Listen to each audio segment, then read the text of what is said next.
कोपरगाव येथे सहकार चळवळ दिंडी स्वागत सोहळा मोठ्या उत्साहात संपन्न। महाराष्ट्र राज्य सहकारी पतसंस्था फेडरेशनच्या वतीने सन 2025 हे आंतरराष्ट्रीय वर्ष मोठ्या प्रमाणात साजरा करण्याचा निर्णय घेण्यात आला।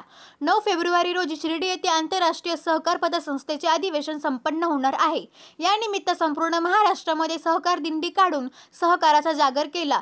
सहकारी पतसंस्था कार्यकर्त्यांमध्ये थोडं नैराश्याचं वातावरण होतं, ते या निमित्त दूर करण्याचा प्रयत्न केला। या दिंडीचा प्रवास 3600 किलोमीटरचा महाराष्ट्रामध्ये झाला। पहिली दिंडी मुंबईवरून निघाली तर दुसरी दिंडी नागपूरवरून निघाली। या दोन्ही दिंडी एकत्रित स्वर्गवासी विठ्ठलराव विखे पाटील यांच्या समाधीस्थळावर आल्या। हा एक अभूतपूर्व असा योग मिळून आला। हे सहकार वर्ष साजरे करत असताना महाराष्ट्र शासन सहकार खाते यांनी सुद्धा सहकार्य केले। तसेच सहकार चळवळीतील राष्ट्रीय अध्यक्ष सहकार भारतीचे उदय जोशी व त्यांचे सर्व कार्यकर्ते यांचे देखील सहकार्य लाभले। या निमित्ताने प्रचंड उत्साहाचे वातावरण सहकार संस्था चळवळीमध्ये निर्माण झालेले आहे आणि याचा मोठा कार्यक्रम शिर्डी येथे आयोजित केलेला आहे, अशी माहिती समता पतसंस्था अध्यक्ष व महाराष्ट्र राज्य सहकारी पतसंस्था फेडरेशनचे अध्यक्ष काका कोयटे यांनी दिली।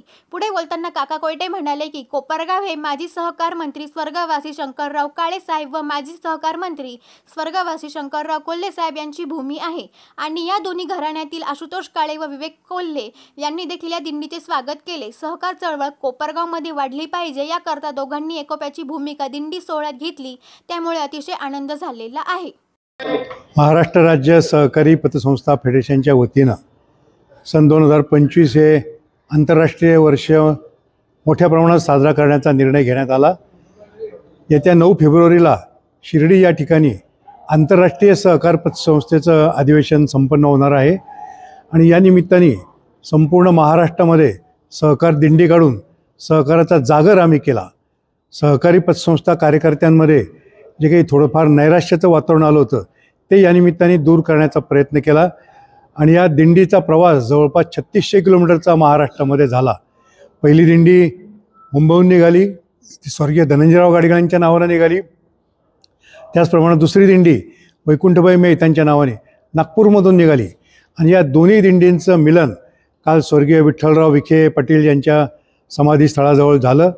हा एक अभूतपूर्व असा योग मानावा लागेल आणि हे सहकार वर्ष साजरं करताना आम्हाला महाराष्ट्र शासन सहकार खात्यानं सुद्धा सहकार्य केलं। त्याचप्रमाणे सहकारी चळवळीतली राष्ट्रीय अध्यक्ष असलेले सहकार भारतीचे उदयजी जोशी आणि त्यांचे सर्व कार्यकर्ते यांचं देखील आम्हाला सहकार्य मिळालं आणि या निमित्तानं एक प्रचंड उत्साहाचं वातावरण सहकारी पतसंस्था चळवळीमध्ये निर्माण झालेलं आहे आणि याचा मोठा कार्यक्रम शिर्डी या ठिकाणी 9 फेब्रुवारीला आयोजित केला गेलेला आहे। सहकार खात्याशी आम्ही चर्चा करणार आहोत, काही प्रमाणात भांडणार आहोत। सहकार खातं हे आमच्या मायबापाच्या भूमिकेत आहे, आम्ही त्यांची लेकरं आहोत, आमचा आक्रोश आम्ही करणारच आहोत। परंतु या आंतरराष्ट्रीय सहकार वर्षात सहकार खात्याच्या हातात हात घालून एक महाराष्ट्रातल्या सहकारी पतसंस्था चळवळीला एक नवीन आयाम कसा देता येईल, महाराष्ट्रातली सहकारी पतसंस्थांची चळवळ जगामधली 1 नंबरची कशा पद्धतीने होईल, याचा प्रयत्न आम्ही सहकारी पतसंस्था चळवळीतले कार्यकर्ते करणार आहोत। धन्यवाद। जय सहकार। आज कोपरगाव शहरामध्ये भव्य दिवस स्वागत देखील या दिंडीचं करण्यात आलं, कसं वाटलं सगळं पाहून?